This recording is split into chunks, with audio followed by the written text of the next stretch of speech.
Il est 29, je pense qu'on peut considérer que c'est 30, ça me permettra de vous saluer, de vous mettre en garde aussi.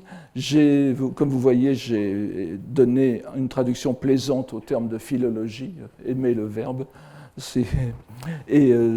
Alors, on m'avait demandé de faire court. J'ai été déchiré entre deux propositions. Les publications, je voulais faire cette leçon de clôture essentiellement pour être publiée dans la collection des leçons de clôture. On m'a donné 110 000 signes, ce qui fait à peu près, j'ai fait 113 000 signes, ce qui fait 39 pages, ce qui est un peu beaucoup pour une heure. J'ai réduit à 20 pages, ce qui est encore beaucoup pour une heure. Je me suis dit, je pourrais faire comme le Bouddha et brandir une fleur pendant une heure, mais c'est long aussi. Alors, je vais essayer j'ai réduit, de faire un style très télégraphique. Vous verrez, vous aurez la clé de tous les mystères lorsque la publication sera faite. Là, je vais sauter d'idée en idée. Et voici donc.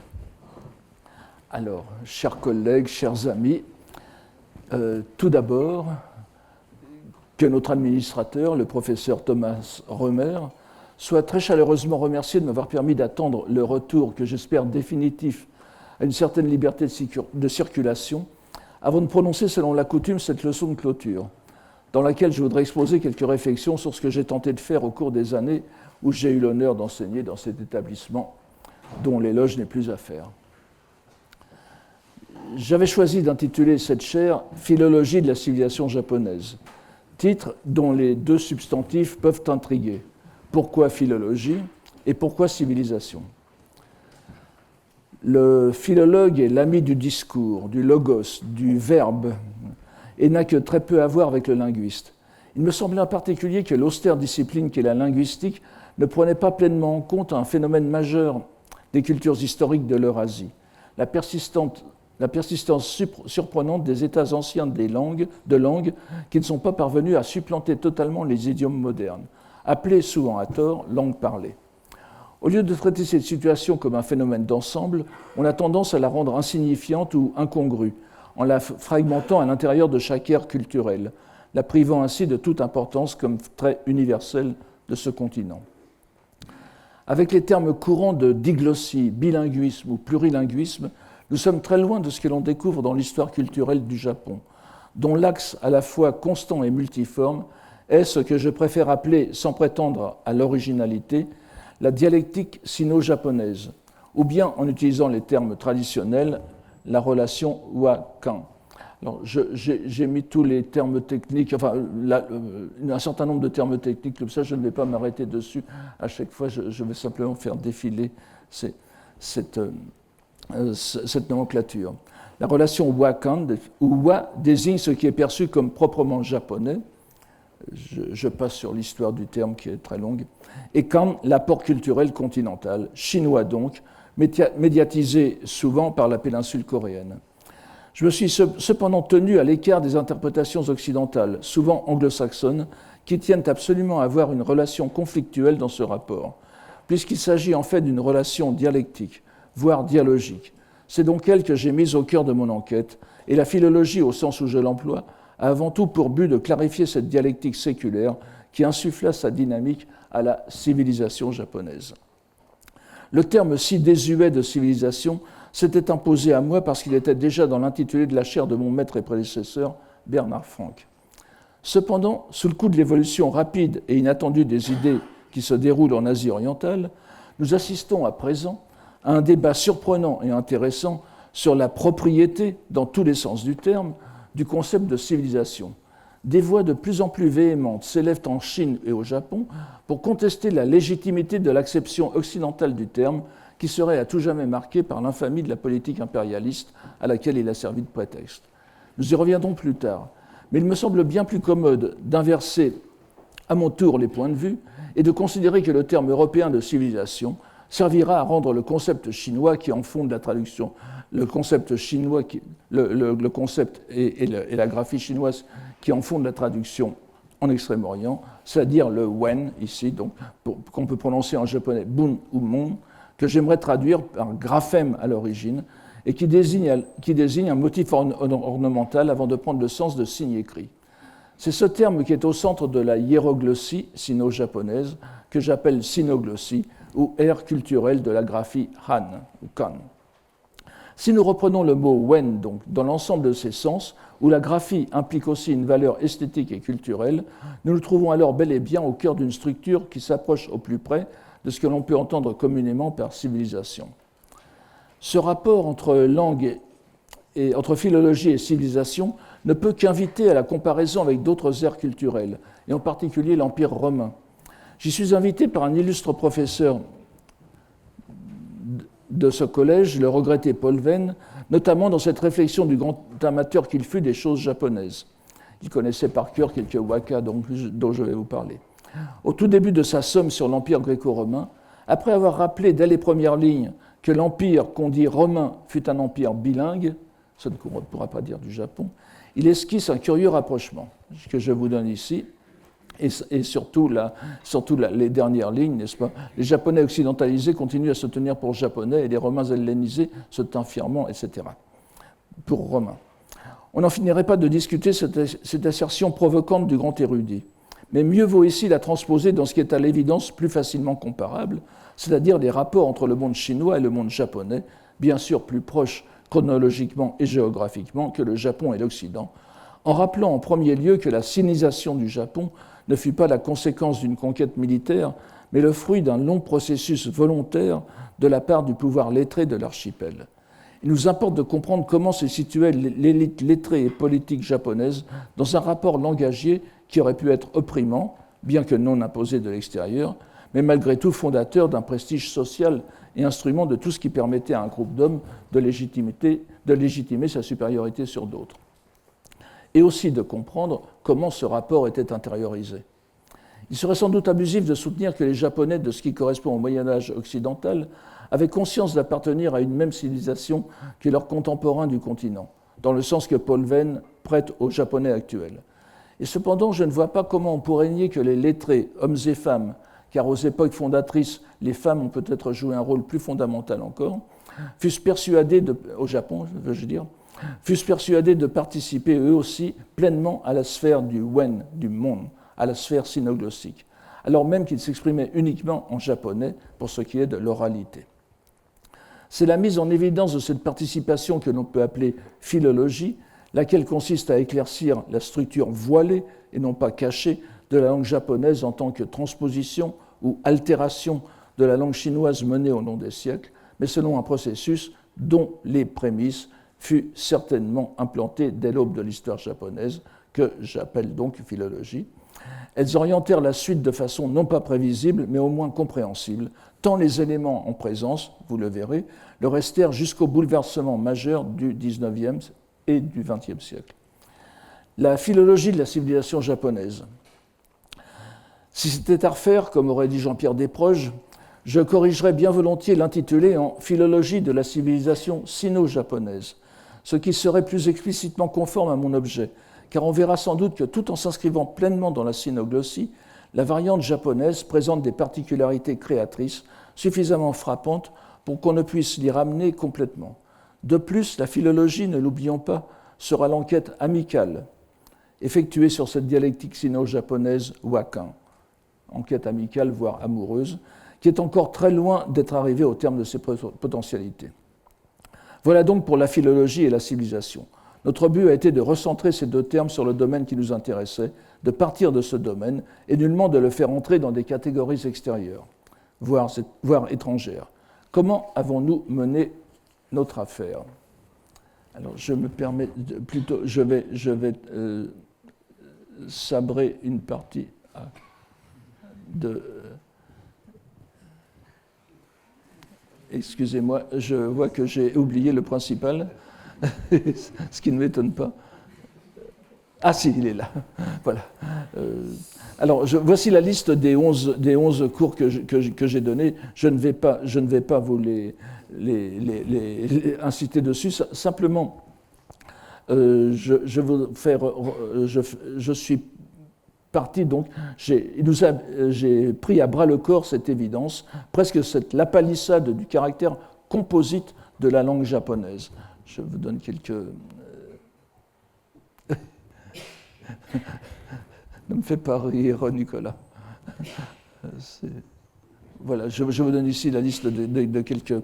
Alors, il nous a fallu donc le caractère composite de la langue japonaise, qui lui a souvent valu l'appellation de langue double, Niju Gengo en japonais, parfois utilisée de façon critique, alors que la langue anglaise, par exemple, dont le caractère mixte du vocabulaire anglo-saxon et franco-latin est souvent célébré par les écrivains anglophones pour la plus grande subtilité d'expression qu'ils y trouvent. Là, ce n'est plus une critique. Curieusement, ce qui est perçu comme richesse pour l'anglais est dénoncé comme un encombrant héritage pour le japonais, quand ce n'est pas comme un simple pillage du chinois. Sans doute parce que cette nature double ou bidimensionnalité est rendue manifeste par l'écriture utilisée au Japon depuis le haut Moyen-Âge, où la distinction entre les caractères chinois, les sinogrammes ou kanji, et les signes syllabiques japonais, les kana, saute aux yeux de quiconque.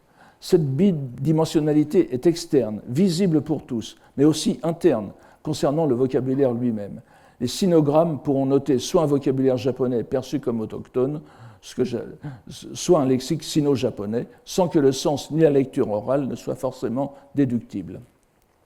Donc le point de départ pour moi fut, je vais très brièvement, le point de départ pour moi fut la découverte d'un poème japonais de facture classique, les waka donc, composé par un moine poète érudit de la fin du XIIe siècle et du début du XIIIe, qui était J.N., dont je vous donne un portrait ici, qui n'est pas fait d'après photographie, comme vous vous en doutez, mais qui devait certainement ressembler à quelque chose, au moins pour l'habit, puisqu'il était moine.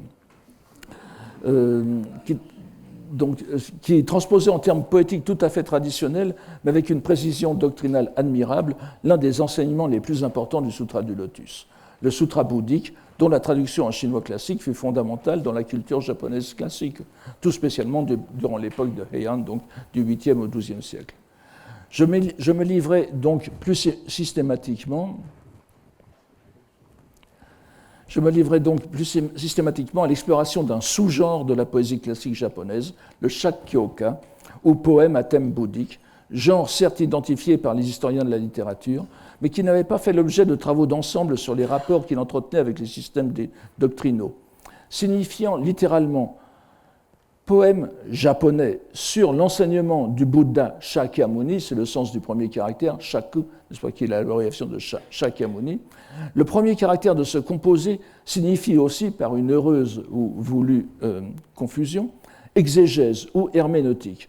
Ce qui fait que l'on peut comprendre aussi le terme comme poème herméneutique et pas hermétique, ou poème expliquant les dogmes.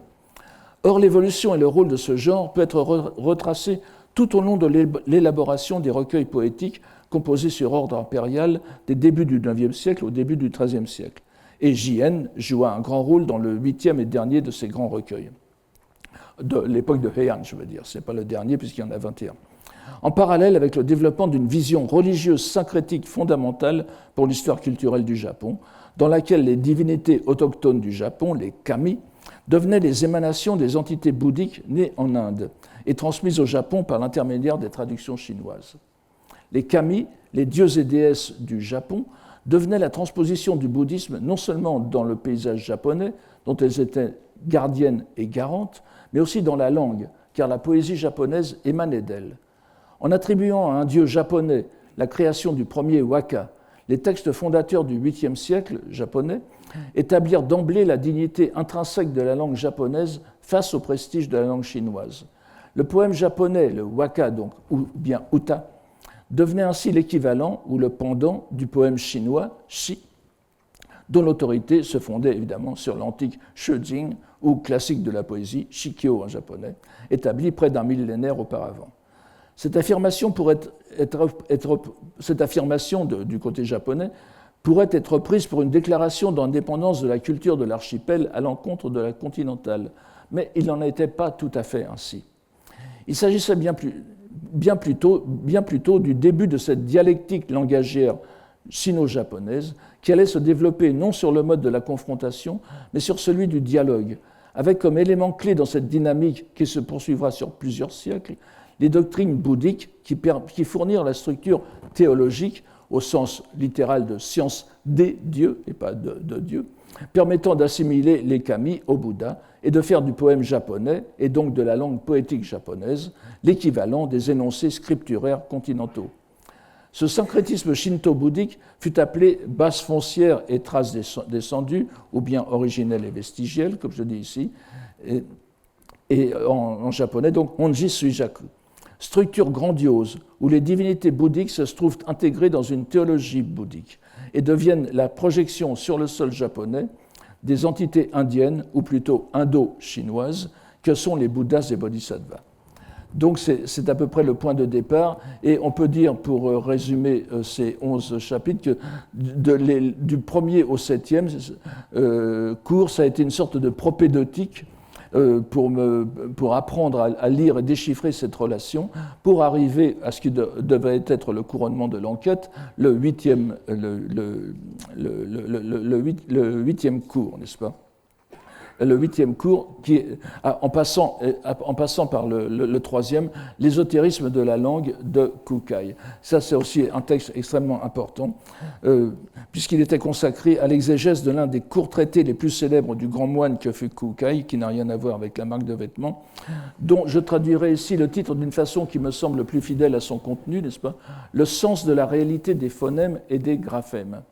Ce texte, je vous donne le titre quelque part par ici.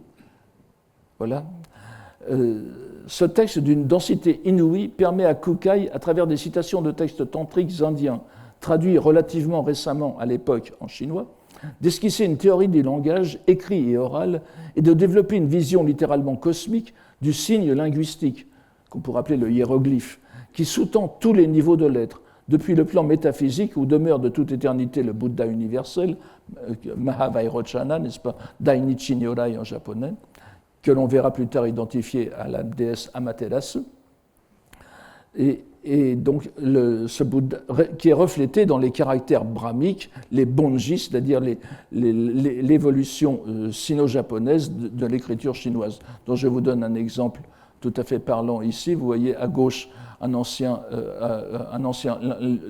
des stances sanskrites les plus célèbres transcrites au Japon dans ces caractères, et à côté un téléphone portable avec en caractère brahmique, donc la lettre germe du Bouddha Amida. Il n'y a que le téléphone qui soit démodé sur la photo, puisque le caractère bonji, lui, demeure et est très utilisé encore maintenant sur les smartphones. Donc, cette espèce de continuité de l'être partant du plan du Bouddha universel fait que tout est consubstantiel à ce Bouddha ultime, jusqu'aux signaux qui constituent le langage des insectes. C'est explicitement dit chez Kukai. Et entre les deux, bien sûr, les langues des peuples terrestres. La lecture de Kukai et de ses commentateurs et ses émules nous ont donné la base doctrinale de la vision japonaise de la langue et des langues, qui représente une passerelle ontologique entre la sphère sino-glossique, la civilisation du Wen, et la philosophie linguistique indienne, pour simplifier qu'elle soit ici. Elle redistribue les cartes en venant appuyer l'idée ancienne du japonais comme langue divine de la poésie, tout en la redéfinissant comme porteuse des vérités bouddhiques dans la structure même de son écriture, syllabique comme l'écriture brahmique, donc comme l'écriture indienne et pas chinoise, et de son vocabulaire indépendant du chinois. Je simplifie ici. Son efficace intrinsèque en fait le pendant du sanskrit par-delà le chinois. Donc tout cela pouvait être considéré comme prolégomène avant d'aborder, selon les perspectives progressivement mises en lumière, ce qui est sans doute le sommet de la langue et de la littérature au Japon, le roman du Genji ou Genji Monogatari, dont on a célébré le millénaire, vraisemblablement, sinon exactement, de façon vraisemblable sinon exacte, en 2008. Une œuvre dont Kawabata Yasunari disait dans son mémorable discours du prix Nobel, n'est-ce pas, je cite Kawabata, qu'autour de l'an 1000, un roman aussi moderne ait été écrit tient d'un miracle unique au monde. Dans ses notes journalières que nous avons la chance de posséder, la romancière Murasaki Shikibu confesse son ambition de devenir un jour hijiri, qui correspond au chinois shang, n'est-ce pas, mais c'est un terme très, très spécifique au Japon sous cette lecture, terme désignant un personnage religieux libéré des contraintes de la vie monastique de par sa vie érémitique, errante et contemplative. C'est à la lumière de cette révélation que nous avons pris au sérieux les opinions exprimées dès l'époque médiévale sur la nature profondément bouddhique. Désolé. Voilà. Sur la nature profondément bouddhique de l'œuvre. Il ne s'agit pas de redire l'évidence. À une époque où le bouddhisme régnait en maître dans les mœurs et les esprits, il était inévitable qu'il constitue la toile de fond, j'ai mis un imparfait de subjonctif sur le texte, mais qu'il constitue la toile de fond de la vie quotidienne de cette noblesse raffinée. De nombreux éléments invitent à aller plus loin et à considérer les actes des personnages comme leur mode de parcourir la voie, terme qui se trouve, michi en japonais, qui correspond à un mot sanskrit et à un mot chinois, Tao, n'est-ce pas, qui se trouve dans le premier et le dernier poème du roman, mais en un parcours qui n'aboutit pas. On peut dès lors considérer le roman comme une sorte de sutra terrestre, un sutra mondain, dont le message est à tout prendre fort pessimiste, adapté à un âge où la voie bouddhique entrait dans son déclin, selon une doctrine répandue à l'époque. De nombreux témoignages anciens montrent que le roman en vint à être tenu comme un parallèle laïque du Sutra du Lotus, lui-même, et la romancière Murasaki Shikibu comme nul autre qu'une émanation, un avatar de Kannon, le Bodhisattva Avalokiteshvara, que l'on appelait naguère la déesse de la miséricorde, en une splendide illustration de la doctrine des bases foncières et des illuminations. Je vous donne ici un extrait du très beau no qui s'appelle Genji Kuyo, n'est-ce pas, l'offrande funéraire au Genji, où l'on voit l'autoresse elle-même, Murasaki Shikibu, dont le cœur des moines qui est derrière l'identifie à Kannon, n'est-ce pas? Donc c'est un texte, une pièce relativement tardive du XVe siècle. Alors, parvenu à de tels sommets, on ne pouvait que redescendre. Et les derniers cours ont été consacrés à la description du processus qui s'est amorcé à l'époque d'Edo. Au XVIIe siècle, alors que le roman du Genji pouvait représenter la fusion parfaite de la langue japonaise, des lettres chinoises et du bouddhisme, ainsi que le montrent à rebours les parodies qu'en fit, par exemple, le grand romancier presque naturaliste Ihara Saikaku, un nouveau mouvement prit son essor, celui des études nationales. Je pense que j'ai marqué quelque part. Voilà, philologie nationale. J'aime bien cette traduction, qui n'est pas plus sotte que celle de nativisme qui est prônée par les anglo-saxons. Donc, voire philologie nouvelle, qui se préoccupa avant tout d'établir de façon indépendante la dignité de la langue et des lettres japonaises face à la domination symbolique de la civilisation occidentale fondée sur le Wen. Ces néophilologues se préoccupèrent avant tout de fonder un contre-corpus littéraire, avec pour centre les textes fondateurs du 8e siècle, avec donc la chronique des choses anciennes et les annales du Japon. Avec une grande perspicacité, ils comprirent que leur ennemi principal était le bouddhisme, qui avait cimenté le lien philologique et idéologique avec le continent, bien plus que le confucianisme. Il s'agissait donc d'expulser cette doctrine de l'idée japonaise, à commencer par le Genji Monogatari, qu'il fallait remettre dans la lignée directe de la voie véritable, Makoto no Michi, qui est la voie des dieux, et non plus celle du Bouddha. Par cette campagne d'exculturation, comme aurait dit Mme Hervieux-Léger, qui culmina au début du XIXe siècle et imprégna l'idéologie de la refondation de Meiji, l'on revenait par une sorte d'ironie de l'histoire au point de départ, à la situation où la langue japonaise était l'expression même du langage divin du Japon, avant que le bouddhisme n'effectue son œuvre de fusion avec la culture continentale.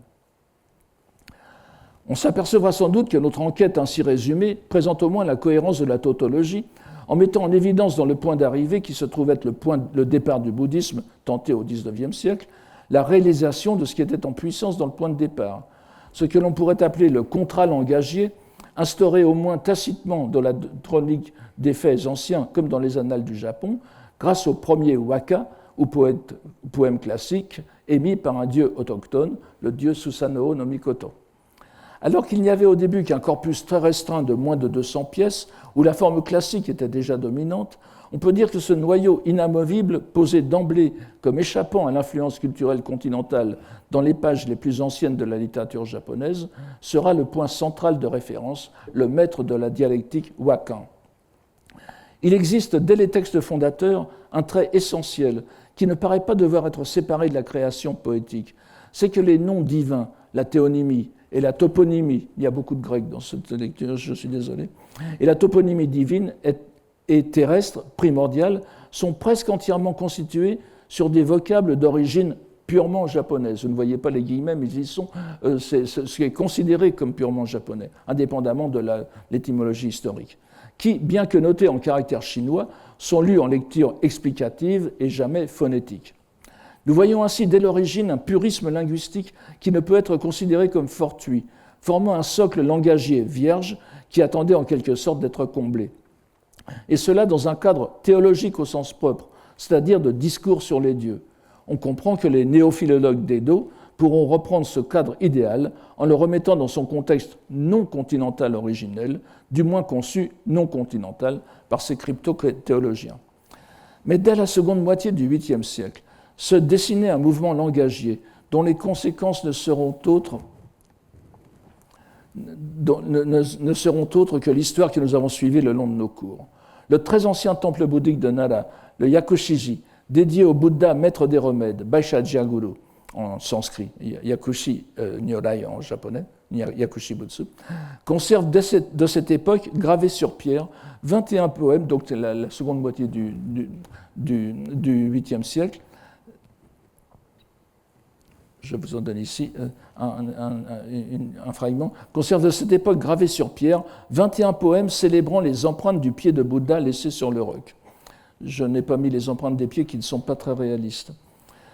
Ces pièces simples, toutes rédigées en un japonais à peu près exempt d'emprunts chinois, sauf un cas peut-être, et magistralement étudiées par Alexander Vovin, très regretté Alexander Vovin, représentent en fait les exemples les plus anciens de ces poèmes bouddhiques japonais, c'est Shakkyoka, dont l'essor définitif est daté de 2 siècles plus tard. Nous sommes dans la seconde moitié du 8e siècle et les historiens d'habitude parlent des alentours de l'an 1000. Nous avons sous les yeux l'exemple, un contre-exemple tout à fait difficile à effacer. Nous avons dans ces vers les principales caractéristiques des poèmes herméneutiques postérieurs, en particulier le recours systématique au vocabulaire autochtone et à la traduction des termes savants du bouddhisme chinois en locution japonaise déjà fixée. Cela signifie que la connexion entre la doctrine bouddhique véhiculée par le chinois classique et la langue des dieux s'est établie beaucoup plus tôt qu'on ne le pense d'ordinaire. En plein 8e siècle, le bouddhisme était déjà le catalyseur de la fusion de la langue sapientielle qu'était le chinois et le chinois bouddhique avec le japonais. J'ai proposé d'appeler hiéroglossie cette relation philologique qui ne correspond ni au bilinguisme ni à la diglossie. Nous sommes dans un cadre langagier tout autre. Il est en effet rare de discerner de véritables situations de bilinguisme dans le Japon antique et médiéval. Il y en a bien sûr, mais elles sont tout à fait mineures. Enfin, pas en importance, mais dans ce qu'on a comme trace. Le processus hiéroglossique japonais est bel et bien interne. Le point d'arrivée est dans tous les cas l'oralisation japonaise. Cette oralisation peut s'effectuer probablement dès le début de l'usage de l'écriture au Japon, à partir de plusieurs modes graphiques. En réunissant dans la réalisation orale locale l'ensemble des systèmes d'écriture utilisés au Japon, c'est-à-dire non seulement les sinogrammes et le syllabaire japonais dérivés de ces sinogrammes, mais aussi les lettres brahmiques importées de l'Inde, la charge ontologique du bouddhisme se fait prépondérante. La loi bouddhique devient consubstantielle avec le Japon lui-même. Ce ne sont pas là des propos outranciers. N'oublions pas que la déesse solaire Amaterasu n'est autre que le Bouddha primordial Dainichi, ou Mahavairochana, Dainichi Nyorai, le grand solaire, relevant d'une dimension infiniment plus sublime que le Bouddha historique et terrestre Shakyamuni.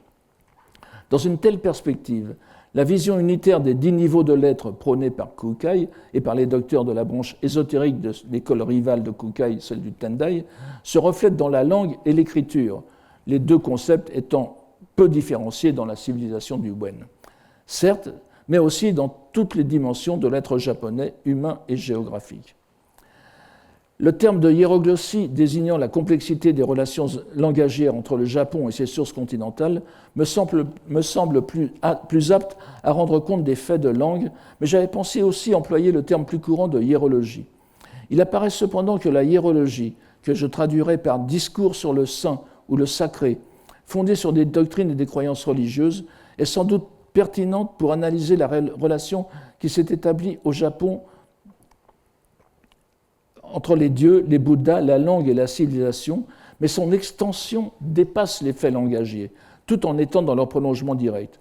On peut illustrer par deux exemples très rapides cette hiéroglossie japonaise. Elle se manifeste tout d'abord dans la topographie et la toponymie.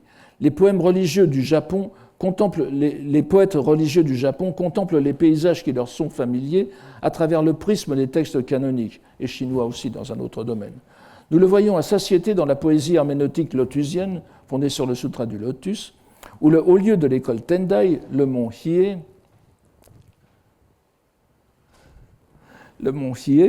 qui se trouve au nord-est de Kyoto et abrite le temple mère de l'école, qui est le En-Ryakuji, est constamment appelé le mont des aigles, Washi no Yama, n'est-ce pas ?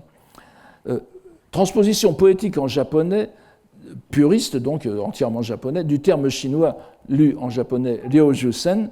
Excusez-moi, il y a un yama en trop dans l'avant-dernière ligne, vous l'aurez corrigé de vous-même. Ryojusen ou Sermon des aigles, traduction canonique du sanskrit Grita Kuta Parvata, ou pic du vautour. On change d'oiseau, lieu éminemment célèbre près de Bénarès, où le Bouddha est censé avoir exposé plusieurs textes canoniques, dont le Sutra du Lotus. C'est dire donc que ce terme poétique, toponyme familier de Kyoto, cumule en lui trois dimensions, le reliant à la Chine, à l'Inde et au Sutra du Lotus. Je vais peut-être vous passer les deux autres exemples qui sont un peu complexes, et je les ai résumés d'une façon qui sont encore plus complexes, ce qui fait que ce que je voulais vous dire, c'est qu'il y a tout un discours historique sur le Japon, sur l'histoire même du Japon, la légitimité des empereurs japonais, qui est aussi fait dans un brillant essai fait par notre ami J.N., que vous connaissez bien maintenant, n'est-ce pas, un essai qui a été rédigé en plusieurs parties, mais dont la dernière partie arrive quasiment en 1223, à l'époque où le Japon change de régime, on passe du régime impérial au régime des shoguns, et qui montre vraiment que la légitimité japonaise se fonde sur des conceptions bouddhiques. C'est un modèle de hiérologie et pas de hiéroglossie, n'est-ce pas ?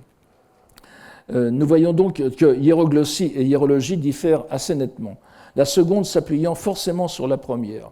Toute étude de la hiérologie doit partir de la situation hiéroglossique. Et c'est à la lumière de cette hiérologie qu'il convient de comprendre le discours de Kawabata, où nous voyons que paysage et poésie japonaise sont étroitement liés. Le discours japonais se déchiffre alors dans la beauté du paysage. Nous devrons peut-être ajouter à ces deux termes un troisième, grec encore, aussi utile pour faire le tour de la hiéroglossie japonaise. C'est celui de sotériologie.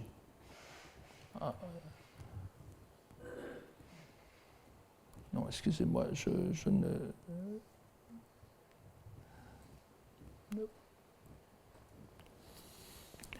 C'est celui de sotériologie, auquel nous... Ah oui, excusez-moi, c'est en haut ici, oui.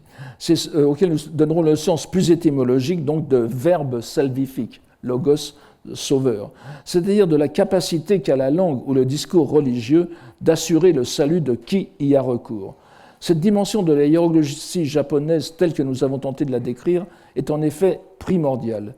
Il ne s'agit de rien de moins que de considérer que la culture de la parole japonaise, exprimée par le mot très imagé de kotoba, que vous voyez en troisième ligne, n'est-ce pas, koto no, facilement divisible en koto no ha, c'est-à-dire les feuilles de la parole, les feuilles qui se dispersent dans la nature, n'est-ce pas, a aussi une fonction opérative majeure.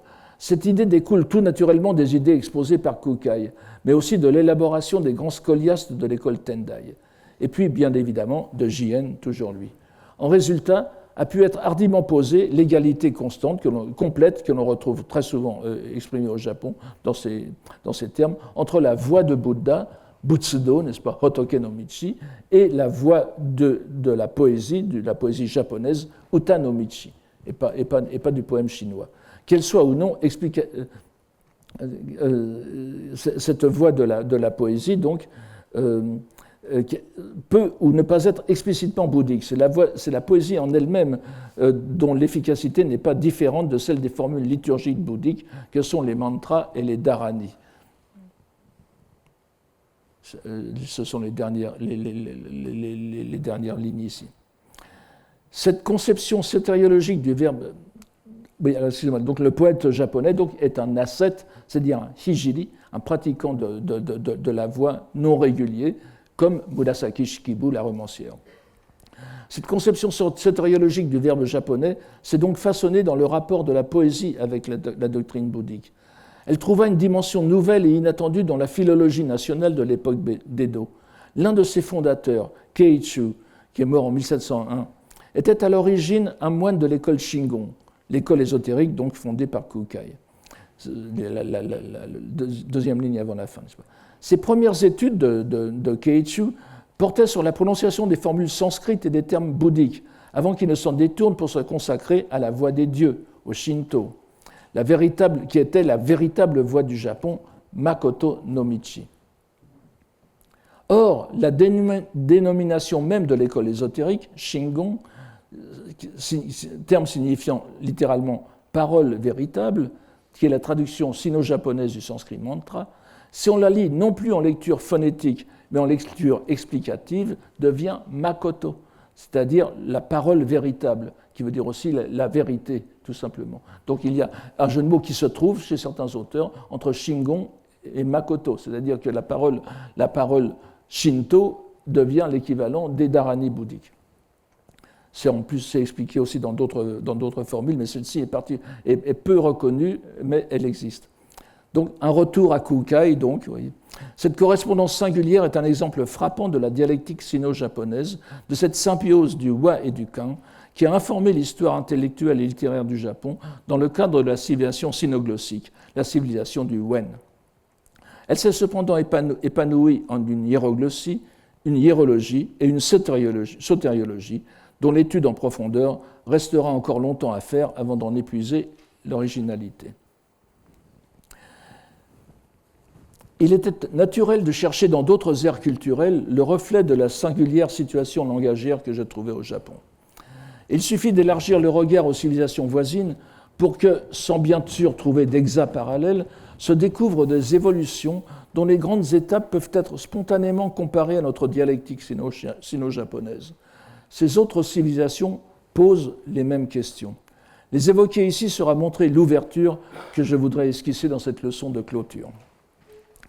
Le cadre non contraignant de la hiéroglossie permet de mieux décrire et de mieux comprendre l'histoire des relations langagières dans les grandes aires culturelles de l'Eurasie.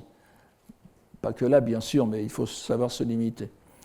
En premier lieu, parce qu'il s'agit d'un cadre assez souple pour inclure les relations qui échappent aux méthodes usuelles de la sociolinguistique et que j'ai évoquées sous le nom de hiérologie et de sotériologie, en plus de la hiéroglossie.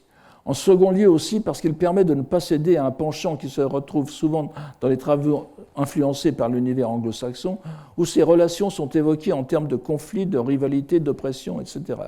Cela ne veut pas dire que cette approche soit fausse, mais elle ne révèle qu'une phase mineure du phénomène. Grâce au Collège de France, j'ai eu l'occasion d'inviter plusieurs collègues du Japon, des États-Unis et d'Europe à participer à 4 colloques internationaux, placés sous le signe de la hiéroglossie, au cours desquels nous avons rapidement survolé les grandes aires culturelles où le phénomène se déchiffre au mieux, en Chine, Inde, monde musulman, Europe latine, etc. Ce ne sont que de brefs coups de sonde, mais ils montrent l'intérêt de poursuivre cette approche si on veut avoir une meilleure compréhension de notre monde actuel. Je dis bien monde actuel, car ce qui pourrait passer pour une distraction d'érudits hors du monde est en réalité une interrogation sur ce qui se passe sous nos yeux. Je voudrais commencer par 2 citations, car on a toujours besoin d'être conforté par autrui. La première vient de notre collègue Benoît Grévin, dont les travaux apportent tant à la question des langues. Je vous laisse le lire et la dernière phrase en particulier, n'est-ce pas? À cet égard, la parenthèse nationaliste que nous avons vécue à partir du XIXe siècle n'a sans doute fait que masquer une constante qui transcende la limite entre les espaces linguistiques prétendument unifiés et les espaces linguistiques dont la fragmentation est plus immédiatement visible. C'est une remarque profonde qui invite à élargir le cadre de l'enquête bien au-delà de ce qu'il est légitime de prendre en compte à partir de critères purement linguistiques. La dernière partie de cette citation ouvrant le champ à la recherche hiéroglossique. Mais afin de mieux saisir la pertinence de cette enquête pour notre époque, il me faut y ajouter ici une citation plus inquiétante et qui souligne la gravité de ces questions, malgré l'insuffisant intérêt d'ensemble qu'elle suscite. Et je vous donne une traduction, enfin je vous fais l'injure de le traduire. Il se peut bien que la langue soit la question la plus explosive du monde et de tous les temps. Avant tout parce que seule la langue, à la différence des autres préoccupations relevant du nationalisme et de l'ethnocentrisme, est très étroitement liée à l'individu même. La peur de se voir privé de faculté de communiquer semble pousser à leur paroxysme les passions politiques. Nous pensons certes avoir montré dans notre enquête qu'il ne s'agit pas seulement de nationalisme et d'ethnocentrisme, mais avant tout d'une négociation séculaire pour faire passer d'une langue à l'autre des capacités que j'appellerais herméneutiques, rendant la langue d'accueil capable d'accéder au niveau qui est reconnu à la langue référentielle en raison de plusieurs critères. Dans cette relation, la dimension religieuse est primordiale, ainsi qu'on l'a compris d'après l'exemple japonais. Lorsque facteur nationaliste ou ethnocentriste il y a, ils sont souvent médiatisés par la religion, car il est difficile de démontrer pourquoi sa propre langue devrait être privilégiée sans la soutenir sur une vision théologique, à moins de limiter la démonstration à des critères esthétiques ou rationnels, comme Rivarol, n'est-ce pas, le français se trouve être la langue qui suit le plus le mouvement de la réflexion humaine. Mais nous avons vu avec Kawabata que derrière la beauté des paysages poétiques japonais se dessinaient les doctrines bouddhiques. Nous ne trouverons pas sur le continent eurasiatique de Shangri-La isolé pendant des générations des grands courants de conquête et de guerre qui s'y succèdent depuis toujours, et constituant sereinement son propre univers langagier. Comme cela fut d'une certaine façon, parce que c'était pas très pacifique comme société, mais du point de vue linguistique, c'est différent, comme cela fut d'une certaine façon le cas modèle pour nous du Japon.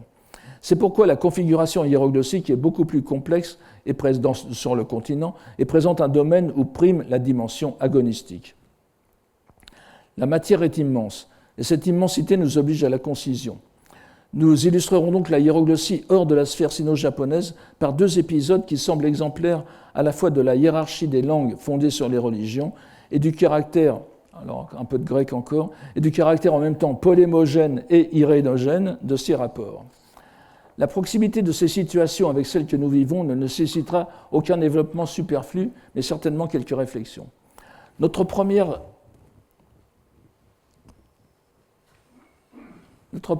évocation est une cause célèbre, bien oubliée, mais qui fait à présent l'objet de nombreux travaux, et une cause qui a éclaté au tournant des XVIe et XVIIe siècles en Espagne, une affaire connue sous le nom des plombs de Sacromonte.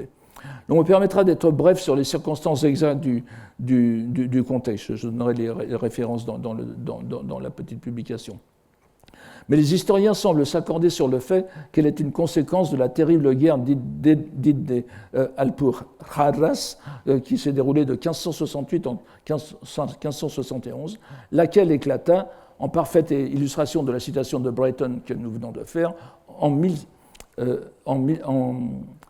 1566, c'est-à-dire 2 ans après l'interdiction promulguée par la couronne espagnole de l'usage de l'arabe morisque. Alors que de terribles restrictions culturelles et sociales s'abattaient sur les morisques, même ceux qui avaient accepté les signes extérieurs du ralliement à la société castillane, ont mis au jour, tout le long de l'année 1597, d'abord en latin, vous voyez que, contrairement à ce qu'on pourrait penser, c'est du latin, on reconnaît le mot anno au début, mais c'est un latin, des lettres latines rendues bizarres pour les besoins de la cause. D'abord en latin, puis en langue et écriture arabe, tout aussi aberrante semble-t-il, d'une série de lamelles de plomb directement reliées au grand San Cecilio de Grenade. Donc c'est la 2e année de Néron, comme c'est marqué au tout début ici, et ces lamelles livrent les propos de la Vierge Marie elle-même, donc c'est digne d'attention, qui donnait une nouvelle version de l'arrivée du christianisme en Espagne, portée par des arabophones, dont Saint Jacques, le frère du Christ. Les textes appelaient à conserver la langue arabe, qui devenait ainsi la première des langues chrétiennes, finalement appelée à être confirmée par le Coran. Tous ces faits historiques nouveaux ne manquèrent pas d'interroger les autorités ecclésiastiques et séculières, et déclenchèrent à l'époque une vague d'enquêtes épigraphiques, philologiques, théologiques, pour authentifier ou non ces documents, qui furent d'abord reconnus comme authentiques et qui le restèrent dans une certaine mesure pour une certaine partie, avant de céder peu à peu au coup de boutoir des philologues arabisants. Un point nous intéresse tout particulièrement dans ce texte, c'est que le grand érudit très conservateur espagnol du XIXe siècle, Menéndez Pelayo, appelait les fusions et amalgames, donc c'est le grand Menéndez Pelayo qui appelait les fusions et amalgames sacrilèges qu'ils établissaient, ces plombs, entre islam et christianisme, au point que deux récents chercheurs de notre époque parlent à leur sujet de christianisme islamisé ou islam christianisé, sans qu'il soit possible d'accorder clairement la prépondérance à l'un ou l'autre. Nous retrouvons ici la même configuration entre une langue référentielle, l'arabe, une langue autochtone, l'espagnol, dans sa version mozarabe, n'est-ce pas, ou al-Ramiyada, et un syncrétisme religieux qui assure et concrétise le lien ontologique entre les deux langues. Nous pourrions évoquer en plus certains philologues passionnés de la même époque qui voulaient faire de l'espagnol une langue non latine, antérieure au latin, et la dégager ainsi des contraintes romaines. Si l'on se rappelle que l'ouvrage fondateur, que l'on estime fondateur de la littérature espagnole et même du roman moderne européen, le Don Quichotte, dont la première partie est publiée en 1605, au moment où font rage les polémiques sur les plombs de Sacromonte, se présente comme la traduction d'un texte arabe rédigé par un morisque du nom de Benenreli. Alors le G, la rotisation du G, je laisse cette question aux linguistes, elle est très délicate. À l'époque, c'était sans doute acquis, mais en tout cas, pour un naïf que je suis, et je ne suis pas tout seul, l'allusion évidente à Injil, Ben Injili, n'est-ce pas, l'évangile, interroge même les plus sceptiques. Et en tout cas, on peut s'interroger sur ces coïncidences langagières, où l'espagnol se voit, pour ainsi dire, intégré dans une toute autre lignée hiérologique. Les analogies de démarche intellectuelle et philologique que conditionnent les relations hiéroglyphiques sont ici patentes. Syncrétisme religieux, individuation des langues, création d'un texte littéraire fondateur. Notre second exemple est tout aussi complexe, mais s'étale sur une fort longue période. Excusez-moi, ça, ce sont la version arabe des plombs de Sacromonte. Vous voyez, il n'y a pratiquement pas de points sur les consonantiques, etc.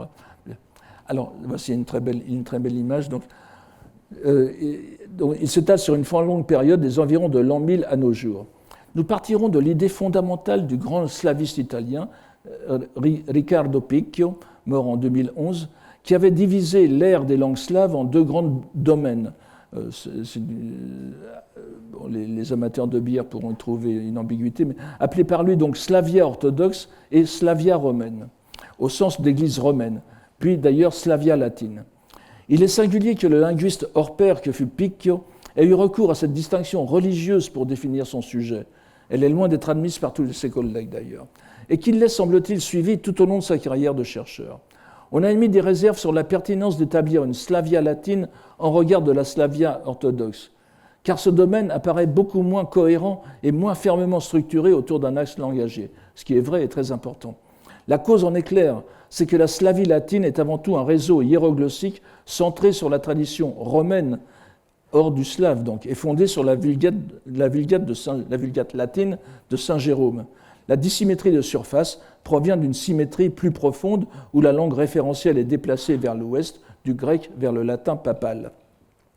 On sait que les grands moines Cyril et Méthode furent les créateurs au IXe siècle d'une écriture destinée à noter une langue slave commune, que l'on appela le slavon ecclésiastique, encore en usage dans les églises de plusieurs nations.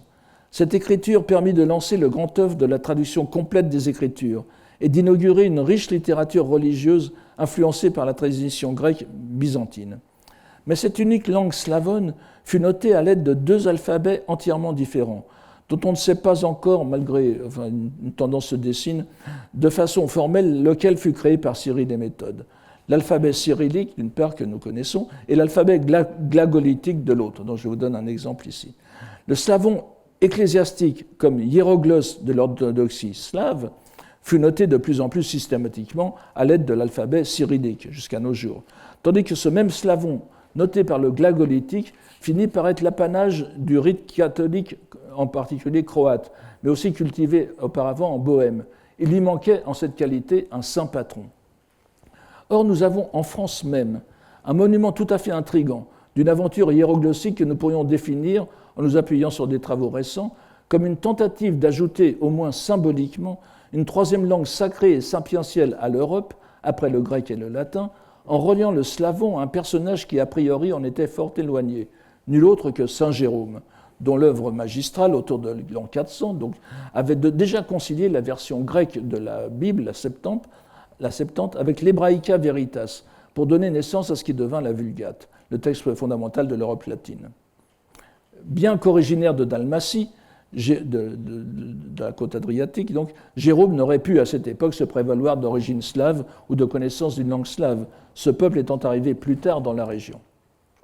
Il s'agit donc du fameux évangéliaire de Reims, connu aussi sous l'appellation du texte du sacre, déposé dans le trésor de la cathédrale de Reims au XVIe siècle, bien qu'on ait voulu le faire remonter à Anne de Kiev. C'est un évangéliaire en langue slavonne, certes, mais composé de deux parties entièrement différentes et complémentaires.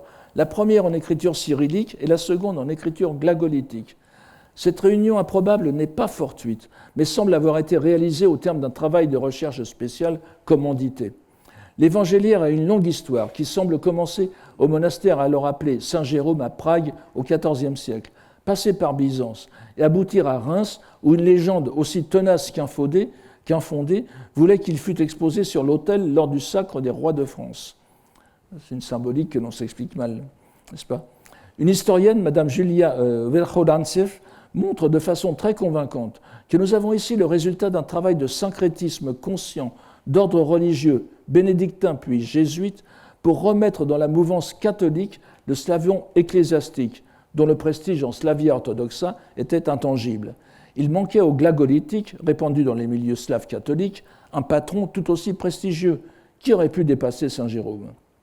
On lui fit donc la réputation de créateur de ces lettres, réputation qui perdura, appuyée et diffusée par les jésuites, jusqu'au XVIIe siècle et jusqu'aux marches de la Pologne et de l'Ukraine, avant de céder elle aussi au coup de la critique historique.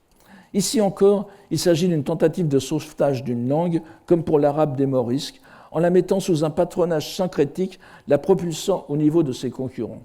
Patronage certes sans valeur historique, mais à l'efficace symbolique démontrée par son succès même.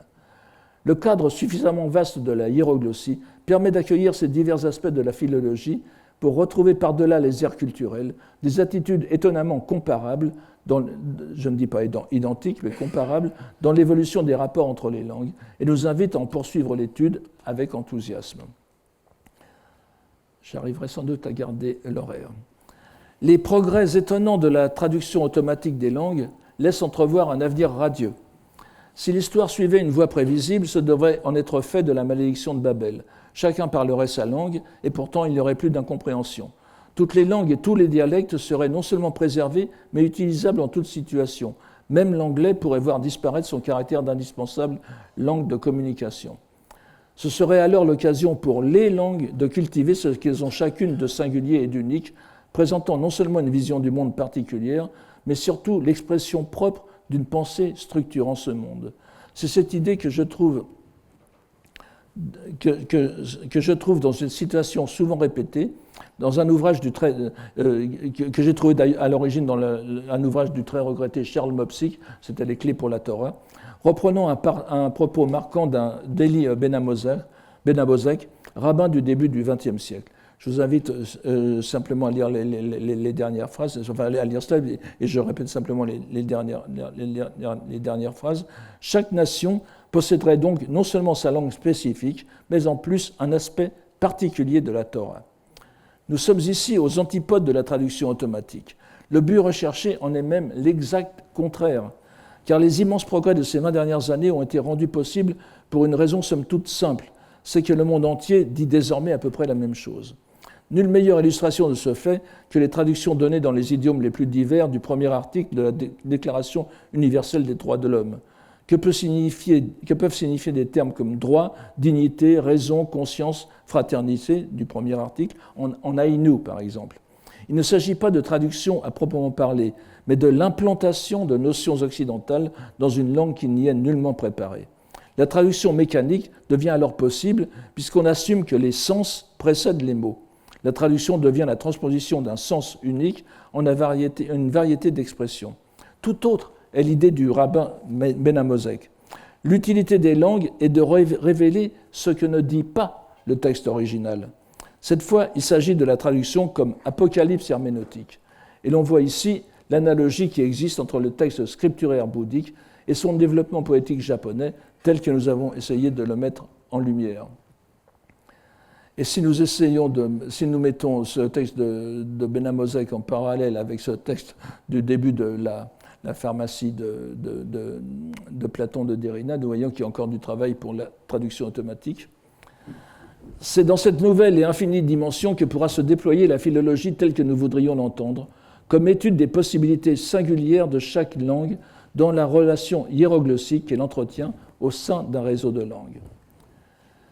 Depuis bien des années à présent, le Japon, à la différence de la Chine, semble avoir renoncé à son indépendance langagière. On n'a fait que substituer l'anglais au chinois classique comme langue de référence, mais aussi sapientielle. De l'autre côté, la Chine mène une formidable offensive pour imposer dans le lexique international ce qu'elle estime être des termes exprimant des notions supposées intraduisibles ou déformées par leurs équivalents occidentaux. Parmi celles-ci, il est à la fois symbolique et ironique de retrouver le mot même de Wenming, Bummei en japonais, qui est un mot qui est parti, je ne résume pas l'histoire ici, le mot de civilisation, donc, qui est notre point de départ. Sur la toile prolifèrent les pages affirmant que ce mot chinois n'a rien à voir avec le terme occidental qui le traduit le plus souvent, et qu'il exprimerait en réalité un concept entièrement chinois. En d'autres termes, la traduction chinoise de civilisation reflèterait mieux son sens véritable que l'original occidental. Admirable efficacité donc des lettrés japonais, en tout premier lieu de Fukuzawa Yukichi, dans le choix du terme, reliant habilement les notions de civilisation et de culture à celles d'écriture, et diffusée dans ce qui fut l'un des grands succès de librairie du Japon au moment de son ouverture à l'Occident, son aperçu sur la civilisation en 1877, qui ne concernait à proprement parler que la civilisation occidentale. Le terme classique chinois choisi pour l'exprimer n'avait pas ce sens à l'origine. Il s'agit d'une reprise d'un très ancien lieu classique chinois, mais qui était un peu hors contexte.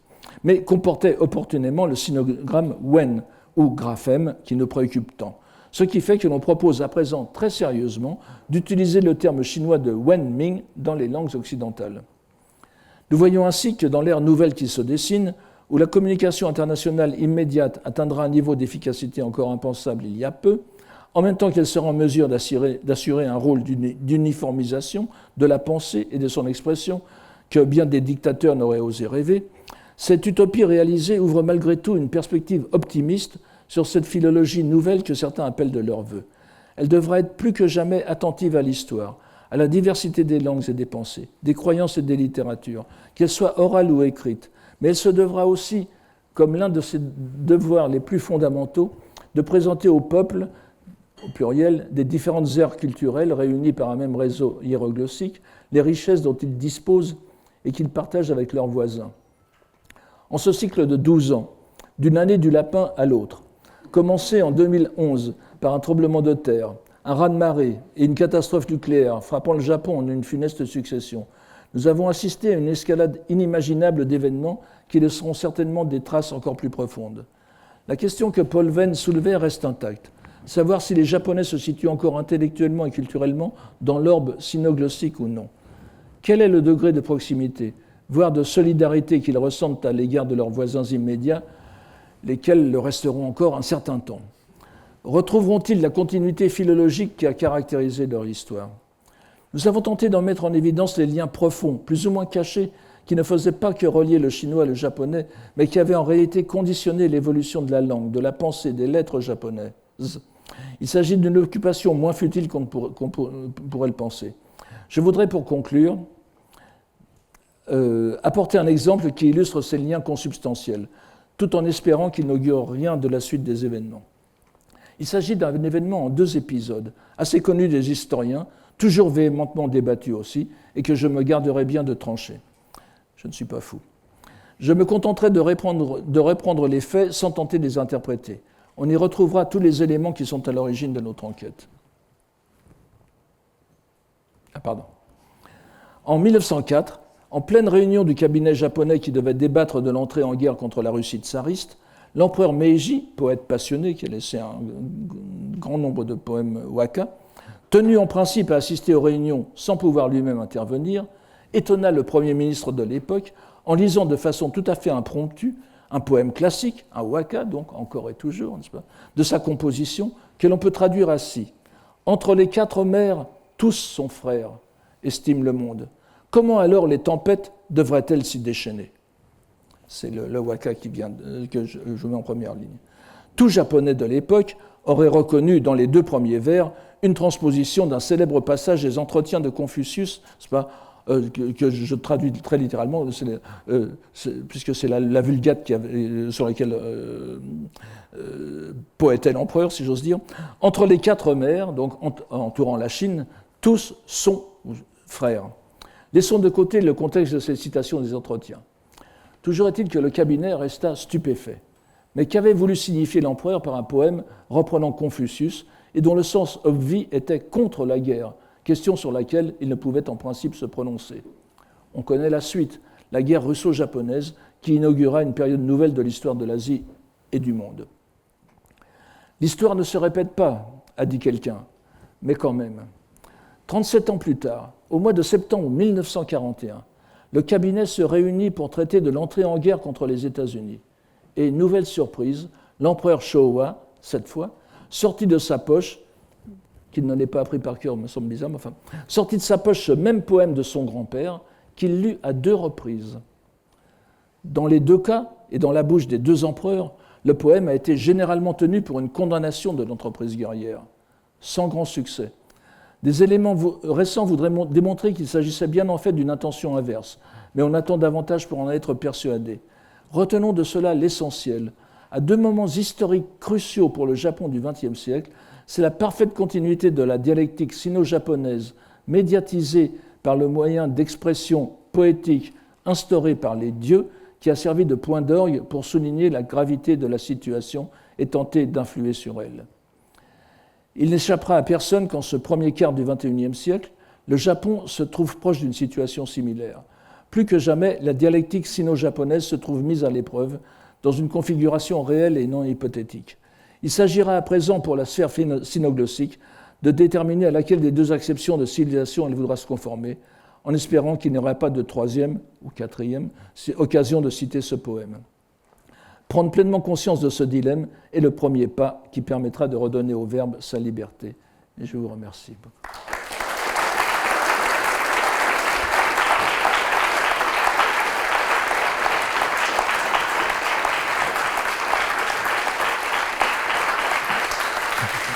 Merci beaucoup, monsieur. Je vous en prie. Je crois que nous sommes invités. Enfin, voilà.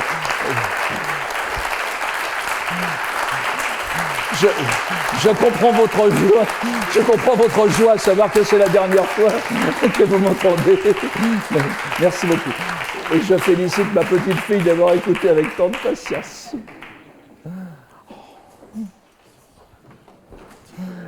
De vous offrir des livres, comme vous savez. Une autre grammaire éthiopienne, peut-être. Ah, vous êtes obligé.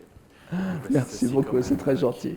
Je pense pas un ajout intéressant à votre bibliothèque qui remplace. Vous permettez, je ne vais pas faire comme les Japonais, bien sûr, puisque c'est la dernière des vulgarités, mais nous sommes en France.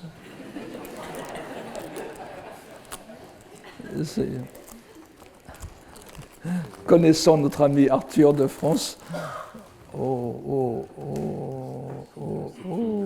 Édition originale. original du Rabelais de Watanabe Kazuo, signé par l'auteur, nous pensions que peut-être... Mon Dieu, écoutez, c'est une... vraiment, oui. Alors, vous trouverez beaucoup sur Watanabe, enfin pas vous bien sûr, sur Watanabe Kazuo dans le texte complet. J'ai dû, malheureusement, c'est l'un des victimes des coups de sabre que j'ai dû apporter. Mais vous voyez, donc la traduction en japonais de Rabelais, fait par un grand lettré, un grand humaniste, qui a utilisé toutes les ressources de la langue japonaise historique. C'est l'un des derniers lettrés d'Edo qui est mort dans les années 80, je crois que... Pardon ? Il est mort en 75, Il est mort en 75. 75, oui, mon Dieu, oui, 75, oui. Voilà. Écoutez, vraiment, je suis très, très, très touché. Une petite lettre de M. Watanabe à son professeur voilà. Et ça, c'est sans doute... C'est un peu explicatif, un peu redondant ce que je viens de vous dire en un sens, mais je pense que ah bon, non, mais je peux le... Ah, voilà. Excusez-moi. Ah. Voilà. Oui, ben, merci beaucoup. Donc c'est la présentation et je vous remercie. Les bouquinistes des quais de la Seine aussi, quelque chose dont je redoute la disparition, mais enfin, pas de nostalgie. Merci infiniment et merci vraiment. Merci.